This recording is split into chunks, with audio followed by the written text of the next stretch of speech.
Good morning, YouTube. It's your favorite Steelers family coming back with another one, talking about the Philadelphia Eagles.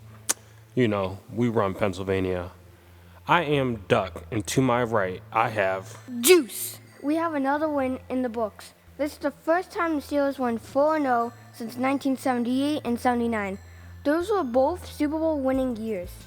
I know a lot of people were doubting Ben on his return back. I mean, some of us in this room, Juice.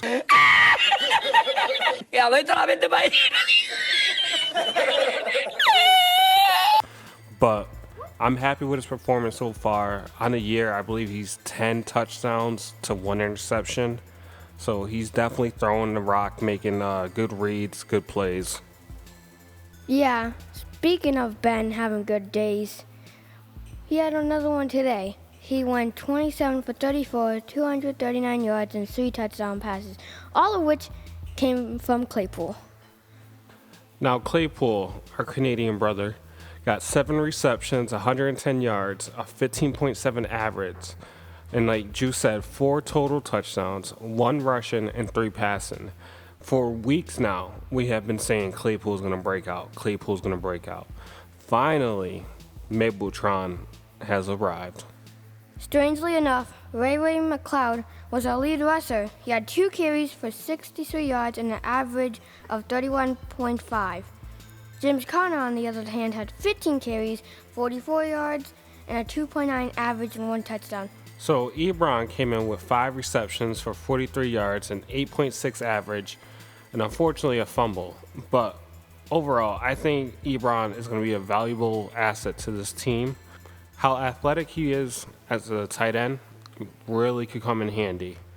Now that fumble, it is what it is. It happens. But overall, this was a great team win. JuJu, I think he caught 1 catch. James Washington caught a couple catches. Unfortunately, Diontae Johnson went out with an injury pretty early, so we're going to have to see what's going on with him. No, God! No, God, please, no! No! Yeah, now on the other side of the ball, Hilton had 8 tackles and 1 sack. TJ Watt, the birthday boy, had 3 tackles and 1 sack and 2 picks, both by Steven Nelson. Yeah, our defense is doing amazing with sacks. We had 5 on the day, which brings our total for the full year to 20, which is pretty good, because considering we missed a game. That leaves us for an average of 5 sacks per game. Math. Now, not all of the defense is doing amazing. For some reason, our secondary is giving up big yardage. Carson Wentz went 20 out of 35, 258 yards. That's a 7.4 average, 2 touchdowns, 2 INTs, and like Juice said, he was sacked 5 times. Yeah, our secondary isn't looking too good. Travis Fulgham had 10 receptions for 152 yards, an average of 15.2 and 1 TD. Zach Ertz, on the other hand, didn't have a really good day. He had 1 reception for 6 yards, and he had 6 targets. Miles Sanders, Pittsburgh native, had 11 carries, 80 yards, a 7.3 average, and 2 touchdowns. Now, most of that yardage came on that one big 74-yard run. If it wasn't for that, we would have held them to 6 yards. So, even though we gave up that one big run, it's not the end of the world. Now, on the defensive side for Philly, Duke Riley had 7 solo tackles out of 13 total tackles. Darius Slade Jr. had 8 tackles, and 7 of those being solo. And we gave up no interceptions. Now, overall, I know we won, but again, it was a sloppy game, sloppy penalties, secondary playing sloppy. I mean, overall, we need to improve on that side of the ball. For the offense side, we don't have a true number 1 receiver. So, one day, Claypool will have a good game. One day, JuJu will have a good game. The other day, Diontae Johnson. You know what I mean? Like, that's good because the defense doesn't know who Ben is going to like for that game. Yeah, I agree with the secondary doing pretty sloppy of how good they did last year. They're making themselves look bad. Our D-line is pretty good. Again, not as good as last year, but we can improve with that. On the offensive side, we're doing okay. Especially how Ben's coming back from that injury. We're doing really, really good. No, I really want to see the secondary pick it up. I mean, like you said, we did amazing last year. A lot of interceptions, you know what I mean? Didn't give up many yards through the air. And this year it's kind of the opposite. But Ben, he is looking good. He's connecting with his receivers. And overall, I feel a real team element instead of just one person shining, which is what it should be. In years past, we had Antonio Brown, who pretty much was the star of the show. But now, we really have a cast of characters, man. It's cool to see. Okay, rolling into game balls now. My offensive one is going to Chase Claypool. He was the first rookie since 1972 with a touchdown on the ground and air. First person to do it was Franco Harris. And my defensive game ball, I'm going with T.J. Watt because he was the birthday boy and he got a sack and a couple of tackles. So I think he did pretty well. Now, for my offensive game ball, of course, is going to go to Claypool. I mean, 4-touchdown day, over 100 yards. He definitely had a day. And for defensive, it was tough. It was really tough trying to figure out who I was going to give the ball to. I mean, Mike Hilton kept getting burnt. And so I'm going to have to give it to Steven Nelson. Those 2 interceptions definitely were game changers.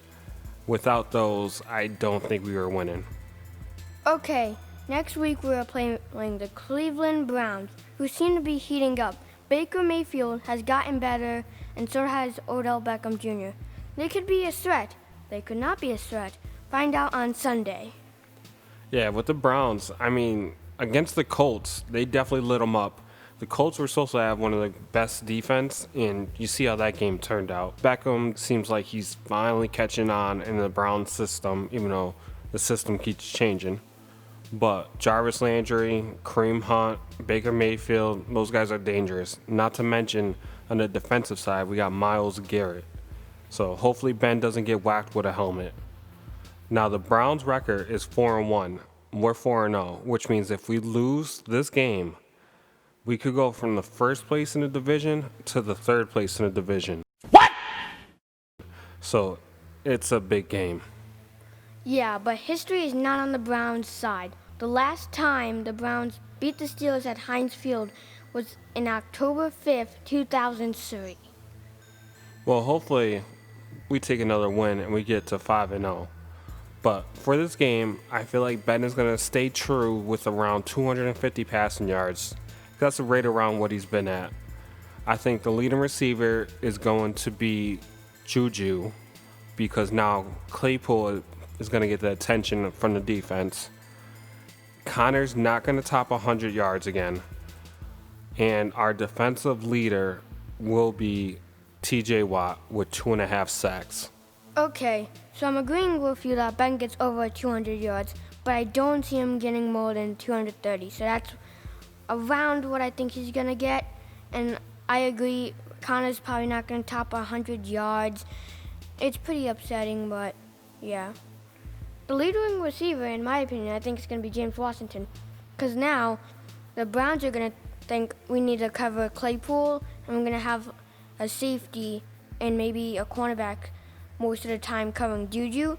So that leaves Washington single coverage. Ben's going to show it to him the most, I'm pretty sure. And defense, yeah, T.J. Watt's going to have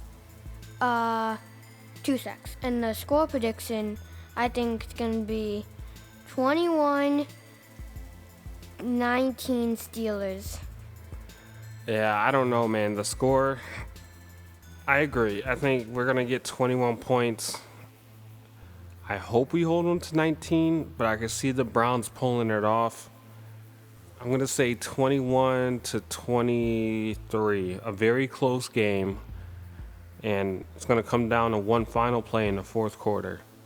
But drop your score predictions down below, and we'll still give out the terrible towel. No one has won yet, seeing the Titans game got canceled, and the Eagles, we didn't have anyone post for the score. Yeah, come on, guys. We're really itching to get this towel away. Now, guys, thank you for watching, listening. Make sure to comment, subscribe, share the video, you know, the whole 9 yards. Drop ideas of what you want us to do in the future. It seemed like you guys like Juice's tier list, so if you want us to do that again, let us know. If you guys are into Madden at all, we could talk about the Steelers theme team. But again, thank you for listening. We have been Steal the Game. We out. Here we go, Steelers. We answered, I talked stuff, I thought we had it, but it goes to show you who's a better team.